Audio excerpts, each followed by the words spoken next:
Nous avons tous décidé de nous mettre à travailler en nous disant qu'on allait être productif, mais au bout d'une heure, on commence à aller moins vite, à faire des erreurs, et on perd l'envie de continuer. Il existe pourtant une technique qui nous permet de rester concentré et efficace toute la journée. Cette technique, c'est le Pomodoro. On va d'abord voir ce qu'est le Pomodoro, comment ça marche, pourquoi c'est si efficace, comment on peut le mettre en place, et je vous donnerai une petite astuce. C'est parti. Dans les années 80, Francesco Cirillo est étudiant et il cherche à travailler de façon efficace toute la journée sans être épuisé. Conscient que c'est le rapport entre le temps travaillé et le temps de repos qui est important, il décide d'essayer différents intervalles entre le travail et le repos pour trouver le plus efficace. À l'époque, pas de téléphone portable pour se servir de timer, il utilise donc son minuteur de cuisine en forme de tomate. Francesco Cirillo étant italien, tomate en italien se dit pomodoro, il appelle cette technique la technique du Pomodoro. Francesco Cirillo a tenté plusieurs combinaisons entre le travail et le repos. L'objectif était de rester efficace toute la journée, mais aussi dans le temps, sur une semaine, un mois, une année. Après tous ces essais, il est arrivé à la conclusion suivante. Un Pomodoro dure 25 minutes et il est suivi de 5 minutes de pause. On reproduit ça 4 fois, sauf qu'à la 4e, au lieu de faire une pause de 5 minutes, on fait une pause qui dure entre 15 et 30 minutes. On arrive donc à 4 Pomodoro de suite qui permettent de nous faire travailler 1h40 de façon efficace sur 2 heures de travail. L'objectif étant bien sûr d'avoir un travail extrêmement profond durant ces 25 minutes. Une fois qu'on a fait 4 Pomodoro, on peut reproduire la même formule autant de fois qu'on veut, à condition de bien manger et de s'hydrater durant les pauses. En coupant notre travail à 25 minutes, on arrête de travailler dans une phase où la motivation est très haute, ce qui nous permet d'être motivé à reprendre le travail une fois que la pause est terminée. Certaines personnes peuvent allonger les Pomodoro jusqu'à 30 ou 45 minutes, voire même 1 heure dans certains cas, mais il faut être sûr de rester dans la pente ascendante de la motivation, sinon les pauses risquent de durer 10, 15, 20 minutes, voire même on risque de ne jamais reprendre le travail.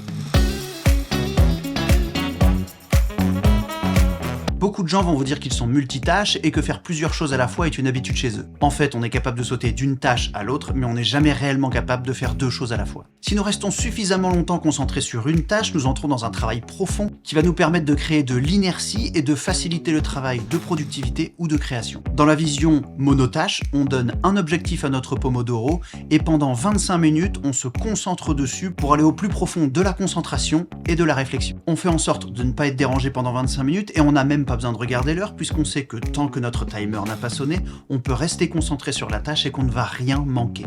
Quand on y réfléchit, qu'est-ce qui ne peut pas attendre 25 minutes? Un appel, un mail, un message? En fait, il n'y a pas vraiment grand-chose et personne ne vous en voudra d'avoir mis 25 minutes à répondre à un message ou à un mail. Si vraiment vous avez des appels importants à recevoir, vous pouvez configurer vos notifications pour ne recevoir que celles qui sont vraiment importantes. J'ai fait une vidéo sur la déconnexion numérique dans laquelle je vous parle de différentes techniques pour ne pas être dérangé pendant qu'on travaille. Le fait d'être concentré sur une seule tâche nous permet d'entrer dans un travail profond qui nous permet d'aller plus loin dans notre réflexion et naturellement on va venir se détacher des pensées parasites. On devient monotâche dans l'action et dans la réflexion. J'ai l'habitude de dire que quand je lance mon timer, c'est comme si je mettais des œillères et que je ne faisais que courir tout droit. Il est important de faire en sorte de bien rester concentré. Les études montrent que lorsqu'on est dérangé dans une action alors qu'on était bien concentré, on peut mettre jusqu'à 21 minutes pour revenir au même stade de concentration. Dans un premier temps, il faut définir ce qu'on a à faire. Si une tâche dure 25 minutes, elle occupera un Pomodoro. Si elle dure plus de 25 minutes, on va la découper en sous-tâches pour occuper plusieurs de ces Pomodoro. Par exemple, pour créer cette vidéo, j'ai découpé en 10 Pomodoro. Dans le premier Pomodoro, j'ai repris mes notes et j'ai fait un plan. Dans le deuxième, j'ai rédigé la vidéo. Dans le troisième, j'ai terminé la rédaction et fait quelques corrections. Ensuite, pendant un Pomodoro, j'ai tourné cette vidéo. Puis j'ai utilisé 4 sessions pour monter la vidéo, une pour faire les visuels et enfin une dernière pour préparer le post sur les réseaux sociaux et sur YouTube. On reste dans des sessions de travail monotâches extrêmement simples. Là, j'en ai pour 5 heures, mais par exemple, lorsqu'on prépare un cours qui peut durer 4 heures, il peut y avoir 20 ou 30 sessions de Pomodoro en fonction des différentes choses qu'il y a à faire durant ce cours. L'objectif étant d'aller d'un bout à l'autre, on commence par la recherche, et les derniers Pomodoro servent même à rédiger les questions d'examen pour être sûr d'avoir fait l'intégralité du cours. Ce qui est assez dingue pour quelqu'un comme moi qui bouge énormément, c'est que je peux faire 16 à 17 sessions de Pomodoro dans la même journée, avec une concentration et une motivation aussi importantes quand je commence que quand je termine.